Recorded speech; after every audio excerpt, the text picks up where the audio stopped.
Bonjour Monsieur l'abbé. Bonjour. Alors aujourd'hui on va parler un peu plus de l'ordre. Est-ce que vous pouvez nous en dire plus sur l'origine de l'ordre, du sacrement de l'ordre? Alors le sacrement de l'ordre, il vient pas de nulle part. On avait déjà des prêtres dans l'Ancien Testament, la tribu de Lévi, qui était spécialement choisie par Dieu pour ça, après l'Exode. On avait une tribu particulière qui n'avait pas de terre, qui était chargée du sacrifice cultuel, qui était chargée des relations entre Dieu et les hommes. Ça, c'est quelque chose qui est dans la continuité entre l'Ancien et le Nouveau Testament. Le prêtre est pris parmi les hommes pour s'occuper de ce qui regarde le bon Dieu, pour s'occuper des choses de Dieu et pour intercéder pour les hommes auprès de Dieu. Ça, on pourrait dire que c'est la définition la plus générale du prêtre. Et ça c'est commun à l'Ancien et au Nouveau Testament, c'est quelqu'un qui est pris parmi les hommes pour travailler pour Dieu, pour intercéder, pour faire le lien, pour relier les hommes et Dieu. Donc dans l'Ancien Testament, c'était une tribu particulière où de père en fils, on se transmettait ce sacerdoce. Aujourd'hui, ça se fait par un appel, qu'on appelle la vocation. C'est un choix particulier de Dieu sur certaines personnes, de venir à son service. Viens et suis-moi, c'est ce que le Christ dit plusieurs fois à ses apôtres, à ses disciples, et c'est à cet appel qu'on répond précisément pour remplir cette même fonction, être un intercesseur. Donc voilà, il y a cette notion de prendre la suite des prêtres de l'Ancien Testament, d'être ce pont entre Dieu et les hommes, et en même temps, puisque le Christ est venu, ça a changé évidemment un certain nombre de choses du point de vue du sacerdoce de l'Ancien Testament, c'est continuer véritablement la mission du Christ sur terre. Et on a cette phrase pendant le jeudi saint, faites cela en mémoire de moi, continuez mon œuvre. Et le Christ dit à ses disciples, qui vous écoute m'écoute, qui vous rejette me rejette. Donc il confie bien cette même mission. C'est comme s'il disait à ses apôtres, après l'ascension, je ne serai plus là physiquement, et je veux continuer mon œuvre sacerdotale, puisque le seul vrai prêtre, c'est le Christ, évidemment.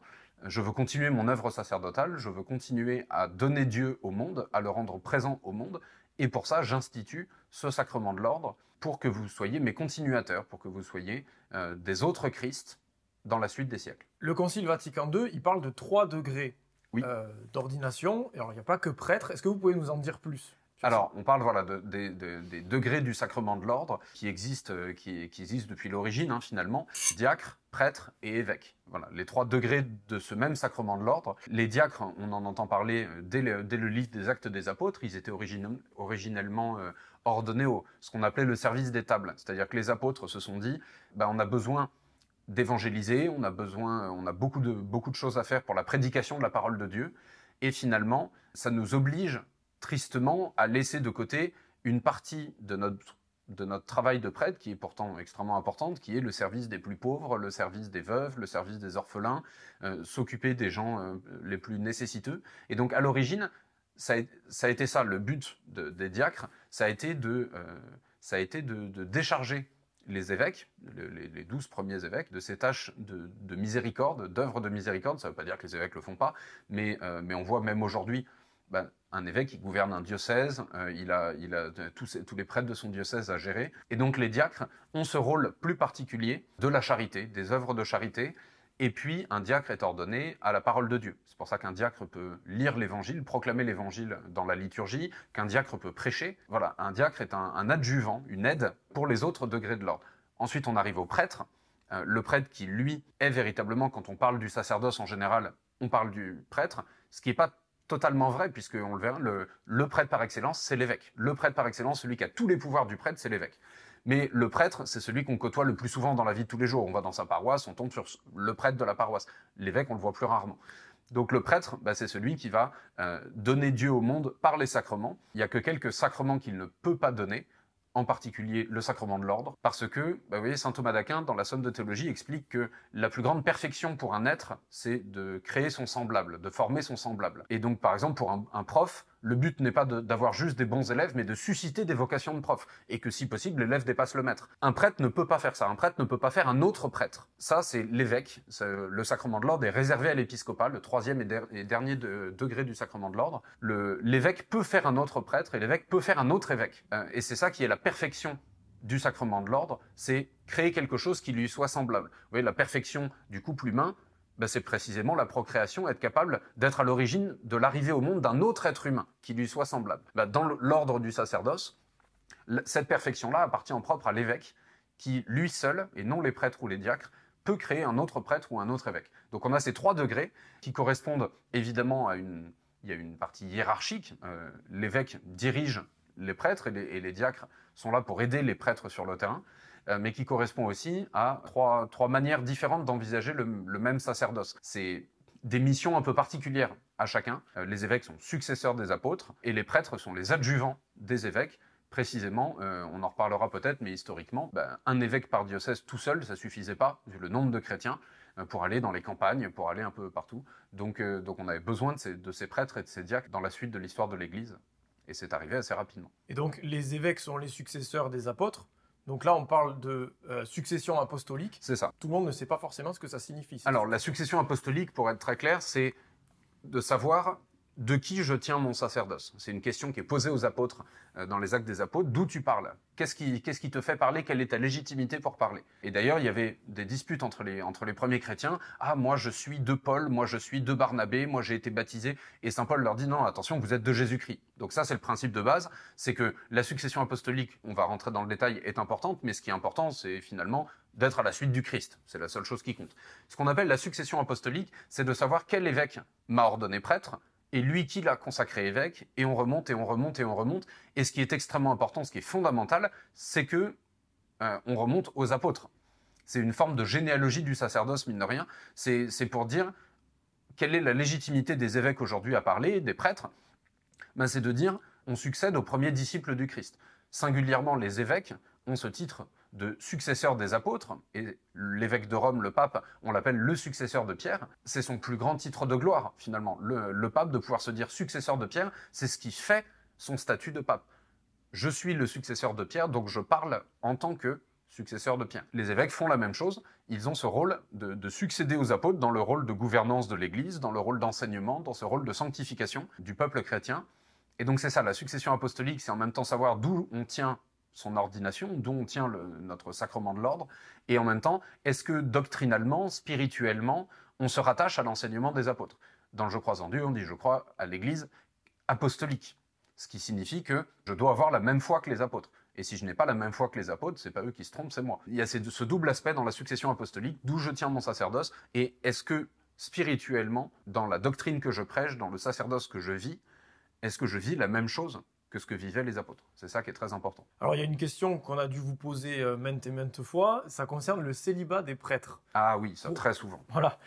Pourquoi un prêtre doit être célibataire? Alors, doit être célibataire, là il faut distinguer.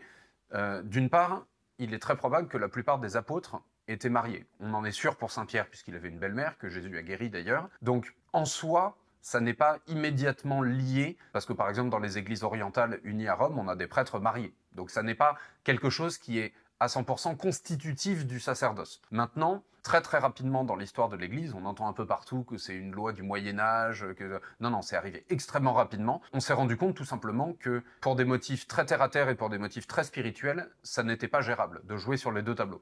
On demande à un père de famille d'aimer sa femme, de s'occuper de ses enfants, d'assurer le confort du foyer, et on demande à un prêtre d'être à 100% pour sa paroisse, pour ses paroissiens, d'être disponible jour et nuit pour eux. Donc il y a un aspect très terre-à-terre de c'est pas jouable au niveau du timing, au niveau de c'est très compliqué. Il y a un aspect qui est tout aussi terre-à-terre au niveau financier, déjà qu'on n'est pas payé cher et on ne devient pas prêtre pour ça.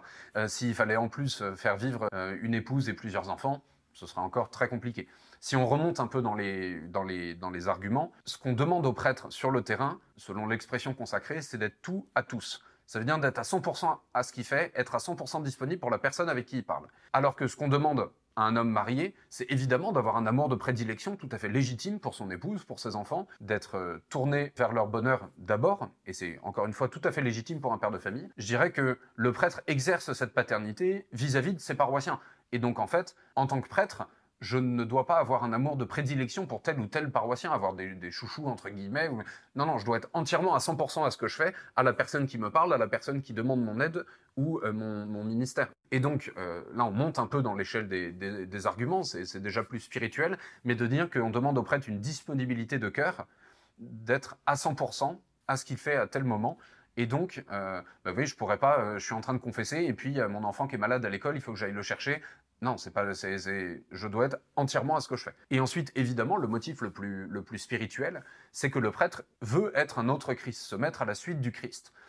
Et le Christ a vécu, lui, comme célibataire, précisément pour être entièrement donné à Dieu, entièrement donné au monde et aux gens qu'il croisait.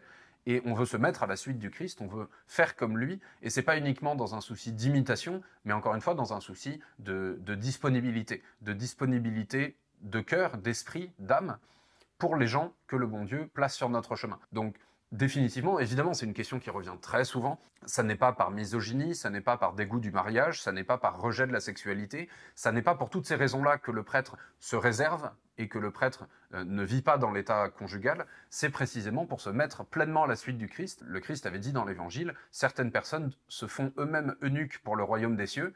C'est une manière de dire que certaines personnes font de grands sacrifices pour être pleinement disponibles à la prédication de cette parole de Dieu. Et c'est ce qu'on essaye de faire à notre petit niveau. Voilà, d'être en permanence disponible pour prêcher, pour baptiser, pour aller voir des malades à l'hôpital. On veut avoir ce cœur complètement libre pour aimer tous les gens que le bon Dieu va placer sur notre chemin. Et donc, personne en particulier plus que les autres. De mémoire, Saint Paul en parle de ça aussi, de cette disponibilité, en parlant notamment du célibat et du mariage. Oui, bien sûr. Alors, il en parle, c'est-à-dire qu'il va expliquer, d'ailleurs, il va donner des conseils très pratiques pour les couples mariés, mais justement, il va dire que le célibat a cet aspect libérateur, entre guillemets, et encore une fois, saint Paul n'est absolument pas contre le mariage, il dit que le mariage est très beau, il n'y a aucun problème là-dessus, c'est bien un sacrement aussi, hein. Mais simplement, effectivement, saint Paul explique que ce célibat rend la personne complètement libre pour l'exercice de la charité, pour l'exercice de la prière, parce que par exemple, vous voyez, il en parle pas uniquement pour les prêtres, mais aussi pour les veufs, en disant que c'est l'occasion pour eux d'approfondir leur vie de prière et de se mettre au service de la communauté chrétienne. Donc c'est pas, pour le coup, chez saint Paul, quelque chose qui doit être propre au sacerdoce, mais qui est effectivement un avantage pour le prêtre sur le terrain, précisément parce que on a besoin d'être à 100% à ce que l'on fait à chaque instant. Et donc ça rejoint une question, finalement,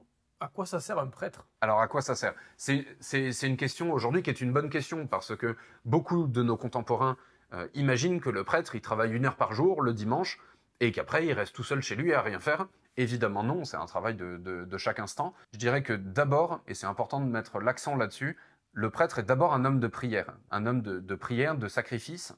Le prêtre, comme je le disais tout à l'heure, est censé être un intermédiaire entre les hommes et Dieu, et donc le prêtre prie pour le monde. Le prêtre prie, et pour vous donner un exemple, évidemment un prêtre est censé avoir une vie de prière personnelle, comme tout chrétien, mais l'office du bréviaire, qui est la prière que chaque prêtre doit réciter tous les jours, a cette fonction particulière de prier pour ceux qui ne prient pas. C'est comme si on se disait, je prie pour moi, et ensuite je récite le bréviaire pour l'Église universelle, pour tous ceux qui ne prient pas assez, pour la conversion des pécheurs, donc ceux qui ne connaissent pas le bon Dieu et qui ne prient pas du tout. Donc on a cet aspect communautaire déjà dans la prière. Le prêtre est un homme de prière, un homme d'intériorité, un homme de spiritualité. Ensuite, précisément puisque le prêtre a reçu pour mission d'être cet intermédiaire entre Dieu et les hommes, par les sacrements, le prêtre sanctifie le monde, donne aux gens la grâce de Jésus-Christ par les 7 sacrements, par toutes les bénédictions qu'il peut donner, par l'enseignement qu'il peut donner dans les sermons, des conférences, des topos, que sais-je encore. Le prêtre sanctifie par les sacrements. Le prêtre est là aussi dans les moments de joie, dans les moments de peine. Finalement, le prêtre accompagne tous les moments importants de la vie de ses fidèles. Quand il y a un bébé qui naît, on est là pour le baptême. Quand il y a quelqu'un qui décède, on est là pour célébrer les obsèques. Quand les gens sont malades, on va les visiter à domicile. Quand les gens ont des problèmes dans leur vie, que ce soit dans leur vie morale, mais aussi quand ils ont besoin de conseils pour tel ou tel sujet, on peut être un interlocuteur aussi. Donc en fait, on est, je vous rassure, extrêmement occupé tous les jours de la semaine.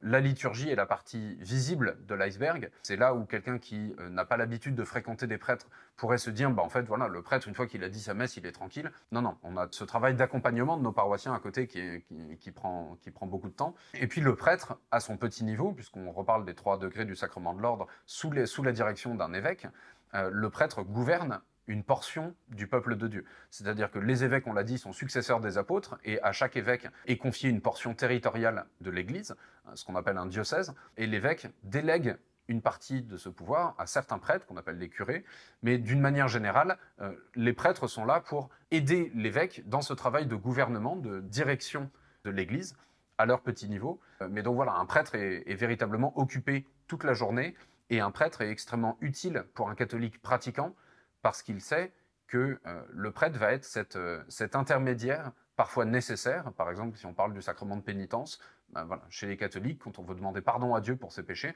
évidemment qu'on peut prier Dieu directement, mais si on veut recevoir la certitude du pardon de ses péchés, on doit passer par le sacrement de pénitence et donc par le prêtre. Et c'est valable pour les autres sacrements aussi. Un prêtre, avant de devenir prêtre, il a comme une sorte d'appel, j'imagine. Oui. Donc c'est ce qu'on appelle la vocation. C'est une vocation. C'est ça. Comment on a la vocation? Alors c'est extrêmement difficile à décrire dans la mesure où, même entre prêtres, on a du mal à s'en parler, non pas par pudeur, mais parce qu'on n'a pas du tout vécu les mêmes choses. On n'a pas du tout vécu les mêmes choses, c'est un appel qui est extrêmement personnel, qui parle au cœur de chaque prêtre. J'aurais tendance à dire, mais je ne l'ai pas vécu, donc c'est difficile de faire des comparaisons, que ça doit être comme pour les couples mariés qui ont cette espèce de certitude de « oui, c'est lui, c'est elle, ce sera la mère de mes enfants ». J'imagine qu'on est dans cet ordre-là, mais précisément je ne suis pas marié, donc je ne peux pas en être absolument sûr. Je peux évidemment parler de mon cas personnel, mais qui n'est absolument pas représentatif de l'ensemble des vocations des prêtres. J'ai vécu une chose qui m'est très personnelle, mais beaucoup de mes confrères prêtres ont vécu des choses complètement différentes. D'une manière générale, si on devait donner un point un peu commun à toutes ces vocations, voilà, c'est un appel. C'est Dieu qui nous dit « viens et suis-moi ». Il nous le dit à chacun d'une manière très différente, d'une manière très personnelle. Je dirais que c'est une forme de certitude intérieure que le bon Dieu nous appelle à ce service particulier, qui se conjugue avec l'appel de l'Église. On dit qu'on est sûr de sa vocation au moment où l'évêque nous impose les mains. C'est-à-dire que notre envie intérieure match avec cet appel extérieur de la hiérarchie de l'Église. On n'est pas prêtre pour soi. Le rôle du séminaire est de discerner cette vocation, de se poser la question, est-ce que véritablement le bon Dieu m'appelle à être son prêtre ? Donc il y a ces deux aspects, on pourrait dire. Il y a une grande controverse dans l'histoire de l'Église, savoir lequel de ces deux aspects était le plus important, la vocation interne ou la vocation externe. Finalement, il faut les deux, c'est-à-dire un désir particulier de suivre le Christ, de répondre à cet appel que l'on ressent au cœur, et en même temps, l'appel de l'autorité de l'Église par l'imposition des mains, par l'appel aux ordres, puis l'imposition des mains de l'évêque, qui finalement couvre de l'autorité de l'Église ce sentiment intérieur qu'on avait dans le cœur et dans l'âme. Finalement, l'Église nous dit « oui, nous aussi on a discerné, on pense effectivement que Dieu t'appelle à le servir comme prêtre, et alors on te reçoit dans le sacerdoce de l'Église, dans la hiérarchie de l'Église, et on va te confier tes missions. » Mais donc il y a les deux aspects qu'il faut tenir en même temps, l'appel intérieur et l'autorité de l'Église qui appelle elle aussi. Et de manière concrète, comment on devient prêtre? Alors comment on devient prêtre précisément quand on commence à ressentir cet appel-là, quelle que soit la manière dont on le ressent, il faut aller en parler à un prêtre tout simplement. Ça peut être un père spirituel, ça peut être le prêtre de sa paroisse, un prêtre de la famille qu'on connaît, j'en sais rien.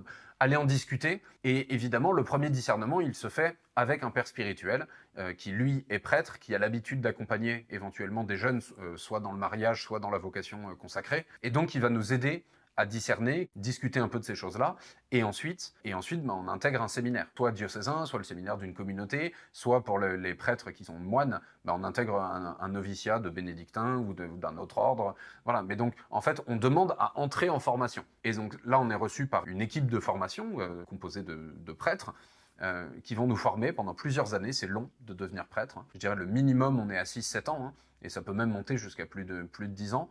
Donc la formation pour devenir prêtre au séminaire est assez longue, mais parce qu'il y a plusieurs choses à voir. D'une part, il y a plein de choses à apprendre, évidemment.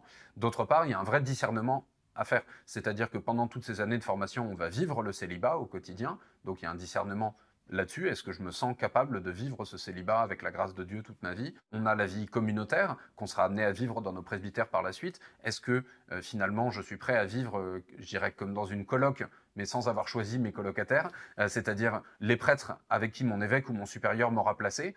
On a tous des âges différents, on a tous des habitudes de vie différentes, donc on apprend aussi cette vie communautaire, on apprend cette vie de prière. Évidemment qu'un prêtre a une connaturalité avec la prière, donc on prie de manière un peu plus intense, et ça s'apprend aussi. On apprend à connaître le bon Dieu, on apprend à l'aimer. Donc il y a tout ça qui se vit au séminaire, et c'est pour ça que c'est long. Et ensuite, si nous, on a toujours envie de devenir prêtre, et si les supérieurs nous appellent aux ordres, alors on devient prêtre. Mais ce qui est très important de retenir, c'est que quasiment jusqu'à la fin, on ne prend aucun engagement. Un séminariste peut partir du jour au lendemain s'il se rend compte que finalement, il n'est pas fait pour cette voie-là. On ne force personne. Et donc précisément, le temps long de séminaire est là pour nous permettre de discerner, pour nous permettre de voir si véritablement c'est ça ce à quoi le bon Dieu nous appelle.